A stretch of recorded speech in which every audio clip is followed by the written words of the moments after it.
Hello students, welcome to chemistry with Manish Soni YouTube channel. आज इस video में हम टेस्ट नंबर 9 में पूछे गए क्वेश्चंस को सॉल्व करेंगे। नोवा टेस्ट जो आपका लगा है वो लगा है चैप्टर नंबर 10 का, और चैप्टर का नाम है हेलो एल्केन एवं हेलो एरीन। चलिएगा शुरुआत करते हैं क्वेश्चन नंबर 1 से। क्वेश्चन नंबर 1 आप स्क्रीन पे देख पा रहे हैं। निम्न में से कौन पूर्ण रूप से SN1 क्रियाविधि द्वारा नाभिक स्नेही प्रतिस्थापन देगा? तो देखिएगा, पहला ऑप्शन है बेंजील क्लोराइड। बेंजील क्लोराइड का फॉर्मूला ये होता है, बेंजीन के ऊपर CH2 लगा होता है और CH2 से Cl जुड़ा होता है, ये है बेंजील क्लोराइड। दूसरा है एथिल क्लोराइड, C2H5Cl। तीसरा ऑप्शन जो है वो है क्लोरोबेंजीन। क्लोरोबेंजीन का फॉर्मूला ये होता है। और चौथा है आइसोप्रोपिल क्लोराइड, आइसोप्रोपिल क्लोराइड। अब देखिएगा, ये कह रहा है SN1 अभिक्रिया, है ना, पूर्ण रूप से SN1 क्रियाविधि द्वारा नाभिक स्नेही प्रतिस्थापन अभिक्रिया, इनमें से कौन सा कंपाउंड देगा? तो याद कीजिएगा, मैंने आपको बताया था और आपने पढ़ा भी होगा कि SN1 अभिक्रिया जो होती है उसमें मध्यवर्ती कार्बोकैटायन बनता है। मध्यवर्ती क्या बनता है? कार्बोकैटायन। तो ये जितने भी आपको हैलोजन डेरिवेटिव्स या हैलोजन व्युत्पन्न दे रखे हैं, उनमें से आपको ऐसा हैलोजन डेरिवेटिव या हैलोजन व्युत्पन्न चुनना है जिसका कार्बोकैटायन सबसे ज़्यादा स्थायी हो, जिसका कार्बोकैटायन सबसे ज़्यादा स्थायी हो। तो देखिएगा, C2H5Cl जो है उसका कार्बोकैटायन बनेगा C2H5 प्लस। आइसोप्रोपिल क्लोराइड जो है उसका कार्बोकैटायन बनेगा CH3CH प्लस CH3। ये हो गया 1 डिग्री कार्बोकैटायन, ये हो गया 2 डिग्री कार्बोकैटायन। और ये जो है इसका जब Cl हटेगा तो इस पर प्लस आएगा और इसको हम कहेंगे फेनिल कार्बोकैटायन, है ना। और बेंजील क्लोराइड का जब Cl हटेगा तो प्लस इस पे आएगा, तो इस कार्बोकैटायन को हम कहेंगे बेंजील कार्बोकैटायन। और हम जानते हैं इन सब में यदि हम सबसे ज़्यादा स्थायी कार्बोकैटायन देखें तो बेंजील कार्बोकैटायन होगा, क्योंकि अनुनाद के द्वारा ये क्या होगा? स्थायी होगा। तो बेंजील कार्बोकैटायन बनने के कारण से पूर्ण रूप से अगर SN1 क्रियाविधि की बात करें तो किसके द्वारा दी जाएगी? बेंजील क्लोराइड के द्वारा। तो इसका सही उत्तर हो जाएगा ऑप्शन ए। ठीक है, चलिएगा, क्यों हुआ समझ में आ गया होगा, क्योंकि बेंजील क्लोराइड से जो कार्बोकैटायन बनेगा वो अनुनाद के द्वारा क्या होगा? स्थायी होगा और सबसे ज़्यादा स्थायी होगा। क्वेश्चन नंबर 2, क्लोरोबेंजीन में CCl बंध मेथिल क्लोराइड की तुलना में होता है। क्वेश्चन नंबर 2 है, क्लोरोबेंजीन में CCl बंध मेथिल क्लोराइड की तुलना में होता है। पहला ऑप्शन है लंबा व दुर्बल, दूसरा है छोटा व दुर्बल, तीसरा है छोटा व प्रबल, और चौथा है लंबा व प्रबल। इस क्वेश्चन को सॉल्व करने से पहले मैं आपको एक बात बताना चाहूँगा कि बंध लंबाई और बंध ऊर्जा एक दूसरे के व्युत्क्रमानुपाती होती है, ऐसा मैंने आपको पहले भी बताया था। तो एक बात तो आपको ये ध्यान रखनी है कि जो बंध लंबा होगा वो दुर्बल होगा, क्योंकि उसकी बंध ऊर्जा क्या होगी? कम। बंध लंबाई यदि किसी बंध की ज़्यादा है तो उसकी बंध ऊर्जा क्या होगी? कम होगी, यानी वो दुर्बल होगा। यानी लंबा जो बंध होता है वो हमेशा कैसा होता है? दुर्बल। तो बताओ, छोटा जो बंध होगा वो क्या हो जाएगा? प्रबल। अब चारों ऑप्शन देखो, पहला है लंबा व दुर्बल, ठीक है। दूसरा है छोटा व दुर्बल, तो छोटा तो कभी दुर्बल हो ही नहीं सकता, छोटा हमेशा कैसा होगा? प्रबल होगा। तो दूसरा ऑप्शन तो बिल्कुल नहीं हो सकता। तीसरा है छोटा व प्रबल, और चौथा है लंबा व प्रबल। लंबा बल कभी भी प्रबल नहीं होता, वो कैसा होता है? दुर्बल। तो अब या तो ऑप्शन ए होगा या क्या होगा? सी होगा। अब ए और सी में कौन सा होगा उसको अपन देखते हैं। क्लोरोबेंजीन का स्ट्रक्चर आप सबको मालूम है। क्लोरोबेंजीन में क्लोरोबेंजीन में Cl परमाणु पर उपस्थित लोन पेयर, Cl परमाणु पर उपस्थित लोन पेयर है ना, 6 इलेक्ट्रॉन होते हैं यानी 3 लोन पेयर होते हैं। ये जो लोन पेयर है इनमें से एक लोन पेयर बेंजीन वलय के साथ अनुनाद में क्या लेता है, भाग लेता है ना। क्लोरोबेंजीन में Cl परमाणु पर उपस्थित 3 लोन पेयरों में से एक लोन पेयर बेंजीन वलय के साथ अनुनाद में क्या लेता है, भाग लेता है, जिस कारण से क्या होता है, क्लोरोबेंजीन में C व Cl के मध्य आंशिक द्विबंध लक्षण आ जाते हैं, आंशिक द्विबंध लक्षण आ जाते हैं, ठीक है। जबकि मेथिल क्लोराइड में क्लोरीन परमाणु पर उपस्थित लोन पेयर अनुनाद में भाग नहीं लेता। इसका मतलब मेथिल क्लोराइड में जो CCl बंध है वो पूर्ण रूप से एकल बंध है, और बेंजिल क्लोराइड में क्लोरोबेंजीन में, बेंजिल क्लोराइड में नहीं, क्लोरोबेंजीन में जो CCl बंध है वो पूर्ण रूप से एकल नहीं है, वो आंशिक रूप से क्या हो चुका है, द्विबंध हो चुका है, यानी उसमें आंशिक रूप से द्विबंध के क्या आ गए, लक्षण। और आपने पढ़ा है कि एकल बंध से कम बंध लंबाई होती है द्विबंध की, यानी अगर हम इन दोनों बंधों की बंध लंबाई देखें तो द्विबंध जो है उसकी बंध लंबाई क्या होगी, कम होगी, यानी बंध लंबाई हो गई कम। और बंध लंबाई कम होने का मतलब बंध छोटा हो गया, और छोटा बंध कैसा होता है, प्रबल होता है।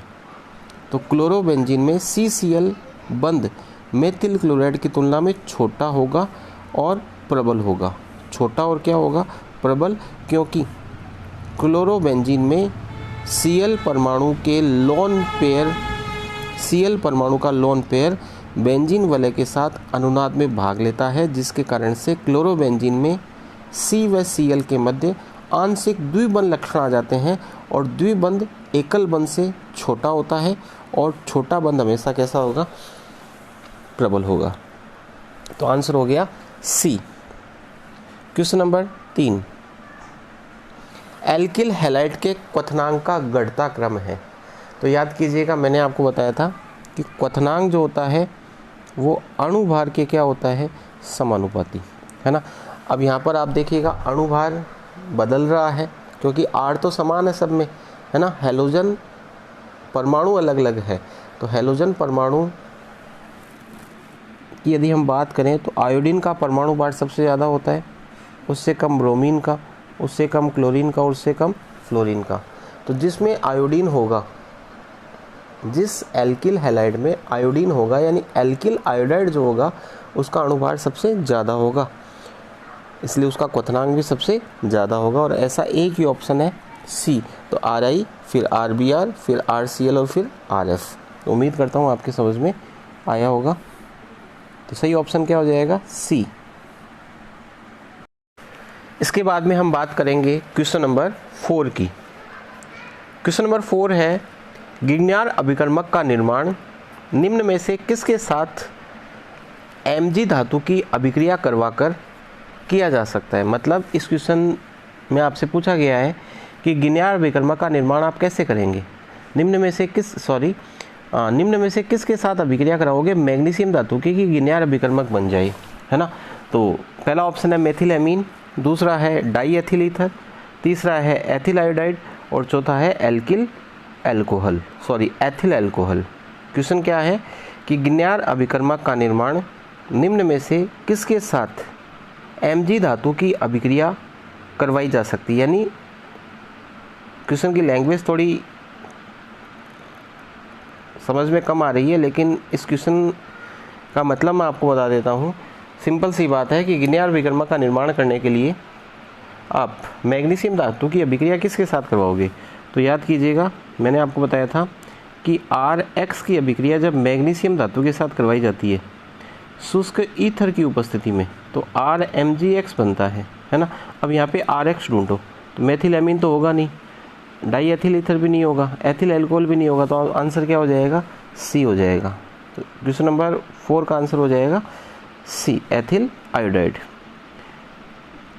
क्वेश्चन नंबर 5 है, विनाइल क्लोराइड व एलिल क्लोराइड में से नाभिक स्नेही प्रतिस्थापन अभिक्रिया के प्रति अधिक क्रियाशील कौन होता है वह क्यों?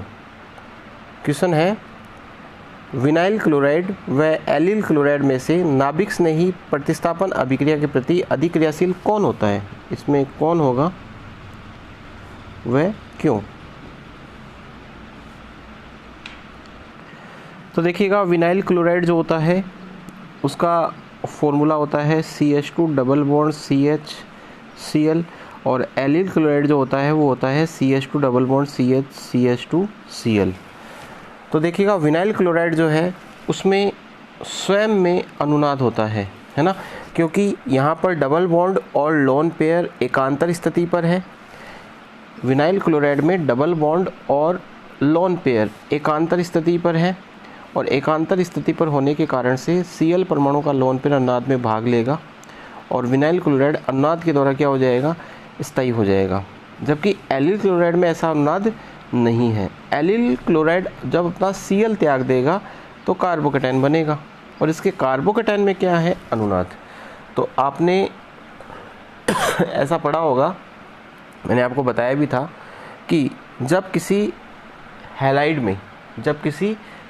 में या फिर मैं कहूँ जब किसी हैलोजन व्युत्पन्न में स्वयं में अनुनाद होता है, तब तो वो नाभिक स्नेही प्रतिस्थापन अभिक्रिया के प्रति कम क्रियाशील होता है।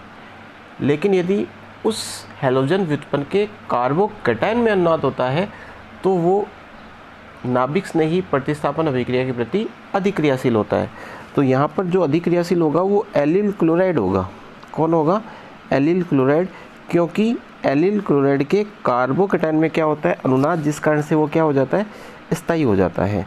तो उत्तर क्या हो जाएगा कि विनाइल क्लोराइड व एलिल क्लोराइड में एलिल क्लोराइड नाभिक स्नेही प्रतिस्थापन अभिक्रिया के प्रति अधिक क्रियाशील होता है, क्योंकि इसके कार्बोकैटायन में अनुनाद होता है, और अनुनाद के कारण इसका कार्बोकैटायन विनाइल क्लोराइड के कार्बोकैटायन की तुलना में अधिक स्थायी होता है। क्वेश्चन नंबर 6, फिंकेस्टाइन अभिक्रिया की रासायनिक समीकरण लिखो। तो फिंकेस्टाइन अभिक्रिया होती है, या तो आप इसके अंदर RCl लेते हैं या RBr लेते हैं, और इसकी अभिक्रिया करवाई जाती है सोडियम आयोडाइड के साथ एसीटोन की उपस्थिति में। सोडियम आयोडाइड के साथ एसीटोन की उपस्थिति में तो RCl या RBr का हैलोजन हट जाता है और उसके स्थान पर I आ जाता है। तो प्लस क्या बन जाएगा? NaCl या NaBr।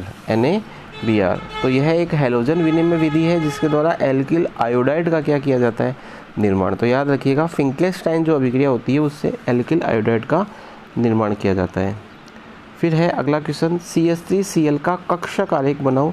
तो CH3Cl में जो कार्बन परमाणु है उसका संकरण है sp3। तो अपन पहले sp3 संकरित कक्षक बनाएंगे और क्लोरीन का p कक्षक बना देंगे। तो ये हो गया मेथिल क्लोराइड का कक्षक आरेख, जिसमें आपको हाइड्रोजन भी शो करने पड़ेंगे। तो हाइड्रोजन के s कक्षक दिखा दोगे यहाँ पर, है ना। हाइड्रोजन के तो कौन से कक्षक होंगे? s कक्षक। कार्बन का sp3 संकरित कक्षक होगा। ये देखो, ये sp3 संकरित कक्षक है। और हैलोजन का कौन सा कक्षक होगा? p कक्षक, है ना। यहाँ पर तो कौन सा अतिव्यापन होगा?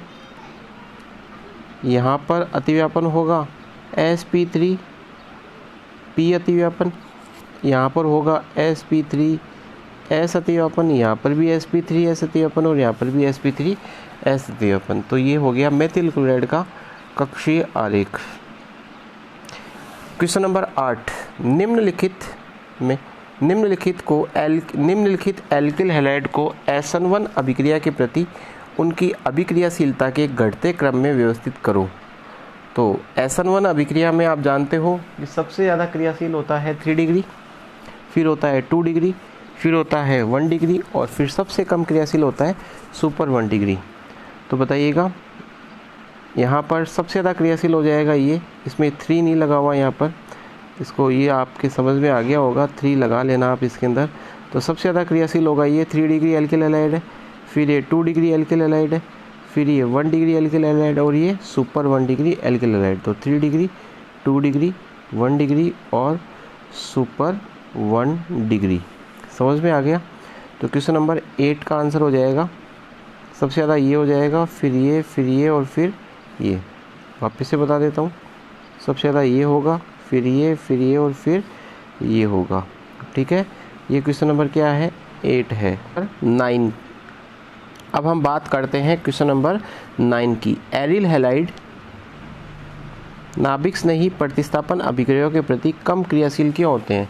क्योंकि एरिल हैलाइड में क्या पाया जाता है? अनुनाद पाया जाता है, और अनुनाद के कारण से इनके कार्बन और एक्स बंध के मध्य आंशिक द्विबंध लक्षण आ जाते हैं, और इनकी क्रियाशीलता नाभिक स्नेही प्रतिस्थापन अभिक्रिया के प्रति क्या हो जाती है? कम हो जाती है। तो प्रश्न का उत्तर क्या हो जाएगा? आंशिक द्विबंध लक्षण उत्पन्न होने के कारण, क्योंकि इनमें क्या पाया जाता है? अनुनाद पाया जाता है। ठीक है, तो अनुनाद के कारण यह स्थायी होते हैं, इसलिए क्या होंगे? कम क्रियाशील होंगे। उल्मान अभिक्रिया का रासायनिक समीकरण लिखिए। तो उल्मान अभिक्रिया में आपको एक तो आयोडीन बेंजीन लेनी होती है प्लस कॉपर मेटल लेनी होती है, फिर आपको आयोडोबेंजीन लेनी होती है, मतलब 2 आयोडोबेंजीन आपको लेनी होती है इसके अंदर।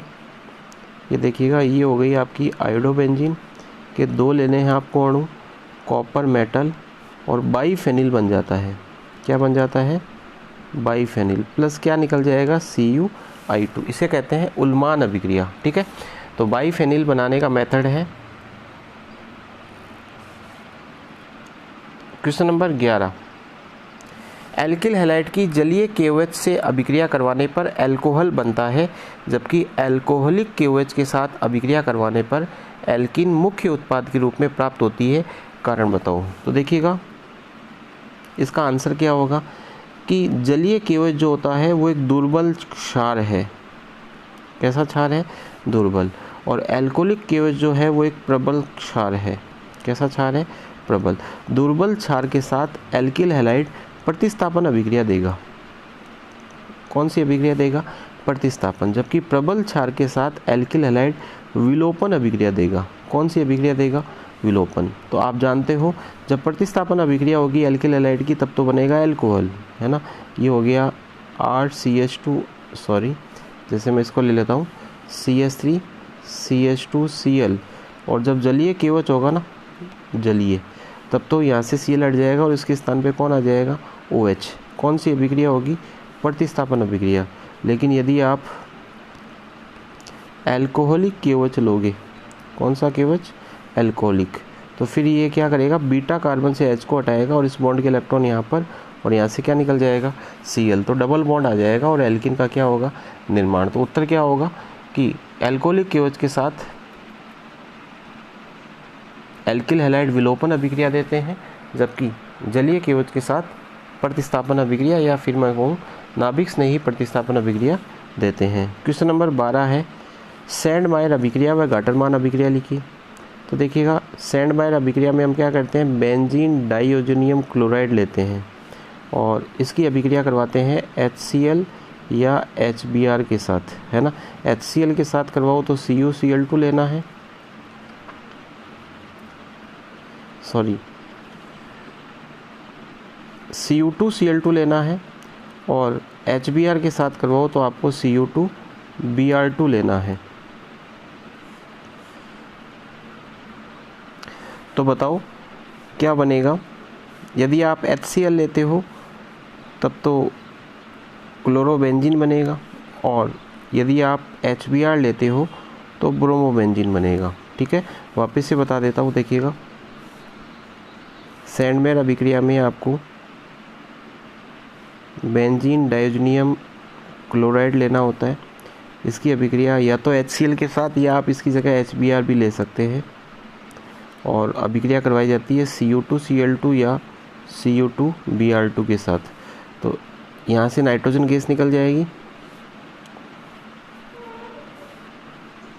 ये जो Cl है वो इस H के साथ क्रिया करके HCl के रूप में बाहर निकल जाएगा, और ये Cl इसके ऊपर आके जुड़ जाएगा, और HBr के साथ करवाओगे तो Br आके जुड़ जाएगा। ठीक है, ये सैंडमायर अभिक्रिया है। और यदि इस अभिक्रिया में आप Cu2Cl2 या Cu2Br2 के स्थान पे केवल कॉपर मेटल ले लो, है ना, तो उसे हम क्या कह देते हैं, गाटरमान अभिक्रिया कह देते हैं। तो सैंडमेयर और गाटरमान में सिर्फ इतना ही अंतर है कि सैंडमेयर में Cu2 Cl2 काम में आता है और गाटरमान में कॉपर। क्वेश्चन नंबर 13,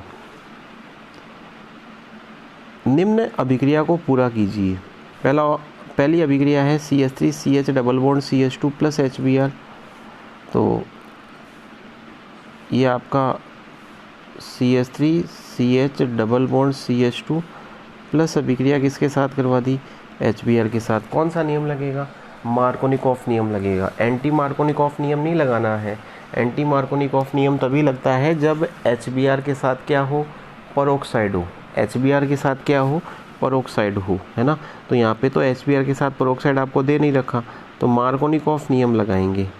और मार्कोनिकॉफ नियम में जो Br है वो उस कार्बन पे जुड़ेगा, उस डबल बॉन्डेड कार्बन पे जुड़ेगा जिस पे हाइड्रोजन की संख्या क्या होती है, कम होती है ना। तो आंसर क्या हो जाएगा, ए हो जाएगा। समझ में आ गई होगी। तो CH3CH double bond CH2 plus HBr से क्या बन जाएगा, CH3CHBr प्लस CH3। दूसरा क्वेश्चन है, इसका दूसरा भाग है CH3CH double bond CH2 plus HCl किसके साथ अभिक्रिया करवा रखी है, HCl के साथ, और परोक्साइड दे रखा है।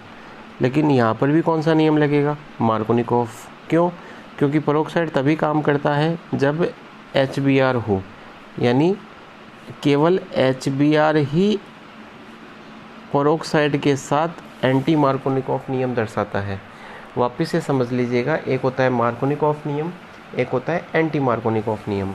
मार्कोनिकॉफ नियम में ऋणात्मक भाग उस कार्बन पर जुड़ता है जिस पर हाइड्रोजन की संख्या कम होती है, और एंटी मार्कोनिकॉफ नियम में नेगेटिव पार्ट उस कार्बन पे जुड़ता है जिस पर हाइड्रोजन की संख्या क्या होती है, ज़्यादा होती है। अब बात आती है कि कब तो मार्कोनिकॉफ लगता है, कब एंटी मार्कोनिकॉफ लगता है। तो मैं एक बार आपको बता देता हूँ। यदि आपको HCl, HBr और HI दे रखा है ना, इसके साथ में आपको कुछ भी नहीं दे रखा, तब आपको मार्कोनिकॉफ नियम लगाना है। अब एंटी मार्कोनिकॉफ नियम कब लगाना है, जब HBr दे रखा हो और उसके साथ क्या दे रखा हो, परोक्साइड, तब एंटी मार्कोनिकॉफ नियम लगाना है। अब आप कहोगे सर HCl के साथ परोक्साइड दे दे तो भी मार्कोनिकॉफ नियम लगाना है। परोक्साइड अपना काम तभी कर पाता है जब आप अभिक्रिया में क्या लो, HBr लो। तो बताओ यहाँ पे कौन सा नियम लगेगा, यहाँ पे नियम लगेगा मार्कोनिकॉफ, और ये Cl इस कार्बन पे जुड़ेगा और H इस कार्बन पर। SN1 व SN2 अभिक्रिया में दो अंतर लिखो। तो अंतर दो हो जाएंगे कि SN1 अभिक्रिया मुख्य रूप से 3 डिग्री एल्किल हैलाइड के द्वारा, और SN2 अभिक्रिया मुख्य रूप से सुपर 1 डिग्री एल्किल हैलाइड के द्वारा। SN1 अभिक्रिया 2 पदों में होती है, SN2 अभिक्रिया 1 पद में होती है। SN1 अभिक्रिया में कार्बोकैटायन बनता है, SN2 अभिक्रिया में पंच संयोजी संक्रमण अवस्था का क्या होता है, निर्माण होता है। और इसके अलावा SN1 अभिक्रिया में रेसेमेरीकरण होता है यदि प्राकाशिक सक्रिय एल्किल हैलाइड लिया जाए, और SN2 अभिक्रिया में प्रतिलोमन होता है या इन्वर्जन होता है। ठीक है, तो कोई भी दो अंतर आप लिख सकते हैं। सेजेफ नियम को 2-ब्रोमोपेंटेन में विलोपन अभिक्रिया द्वारा समझाओ। तो सबसे पहली बात, सेजेफ नियम क्या होता है कि वह एल्कीन अधिक मात्रा में बनती है जो अधिक प्रतिस्थापी होती है। यदि किसी एल्किल हैलाइड की विलोपन अभिक्रिया के द्वारा 2 प्रकार की एल्कीन बनने की संभावना हो, तो वह एल्कीन ज़्यादा मात्रा में बनेगी जो ज़्यादा प्रतिस्थापी होगी। अब आप कहोगे सर ज़्यादा प्रतिस्थापी होने का मतलब क्या है, अधिक संख्या में अल्फ़ा H उपस्थित होने चाहिए। अधिक संख्या में क्या होने चाहिए, अल्फ़ा H। जिसमें अधिक संख्या में अल्फ़ा H होंगे वो अधिक प्रतिस्थापी होगी, और अधिक प्रतिस्थापी एल्कीन अधिक मात्रा में बनेगी। तो ये कह रहा है 2-ब्रोमोपेंटेन के द्वारा समझाओ। तो CH3 CH2 CH2 CH Br और CH3, ये क्या है बच्चों, 2-ब्रोमोपेंटेन। वापस से बना देता हूँ, CH3 CH2 CH2 CH CH3 और ये Br, ये क्या है, 2-ब्रोमोपेंटेन है। अब इसमें देखो आपने पढ़ा होगा कि ये कार्बन तो अल्फ़ा है, ये बीटा और ये बीटा, इसको बीटा डेस मान लेते हैं, इसको मान लेते हैं बीटा डेस। अब देखिएगा इससे दो प्रकार के एल्किन बनने की संभावना है। पहली संभावना तो ये है कि यहाँ से H हट जाए और यहाँ से क्या हट जाए, Br, तो यहाँ पे डबल बॉन्ड आएगा। और दूसरी संभावना क्या है कि यहाँ से H हटे और यहाँ से Br हटे, तो यहाँ डबल बॉन्ड आ जाएगा। तो दो संभावनाएं होगी। तो फिर सेजेफ नियम कहता है कि वो एल्किन ज़्यादा मात्रा में बनेगी जो ज़्यादा प्रतिस्थापी होगी। तो देखो यहाँ से तो H हटाना है और यहाँ से क्या हटाना है, Br। तो ये एल्किन क्या होगी, ज़्यादा मात्रा में बनेगी क्योंकि ये अधिक प्रतिस्थापी है, क्योंकि इसमें अल्फ़ा H की संख्या देखो कितनी है, 2 तो ये रहे और 3 ये रहे, टोटल कितने हैं, 5। ठीक है, ये वाली ज़्यादा बनेगी। मैं इसको मिटा देता हूँ एक बार।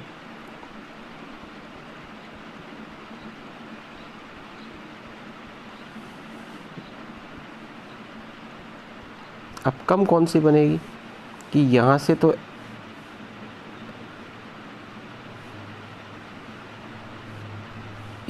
H हटे और यहाँ से Br, या ये Br हट जाए तो यहाँ डबल बॉन्ड आएगा।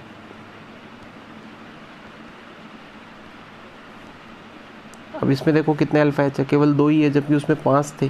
तो ये कम मात्रा में बनेगी और वो ज़्यादा मात्रा में बनेगी। तो उम्मीद करता हूँ कि आपको 15वां प्रश्न भी समझ में आ गया होगा। तो हालांकि टाइपिंग में थोड़ी मिस्टेक हुई है, एक तो इस क्वेश्चन में थोड़ी सी मिस्टेक, हालांकि आप समझ गए होंगे। और एक इसमें कौन लगाना था आपको, है ना। तो आप पेपर के अंदर जब भी आप इनकी प्रैक्टिस करो, इस टेस्ट पेपर का टेस्ट सीरीज़ का मेन उद्देश्य ये है कि आप तक मैं इम्पोर्टेंट क्वेश्चंस पहुंचा सकूं, है ना। तो आपने इस वीडियो को एंजॉय किया होगा। उम्मीद करता हूं कि आपको वीडियो अच्छा लगा होगा। आप एक काम ज़रूर कीजिएगा, इस चैनल को एक बार अच्छे से सब शेयर कर दीजिएगा चारों तरफ, है ना, ताकि सभी बच्चों तक ये चैनल पहुंच सके और इस कोरोना जैसी पेंडेमिक या वैश्विक महामारी में अधिक से अधिक बच्चों को इस चैनल का लाभ प्राप्त हो सके। ये सीरीज़ एकदम निःशुल्क है। चलिएगा, मिलते हैं अगले वीडियो लेक्चर में। तब तक के लिए नमस्कार।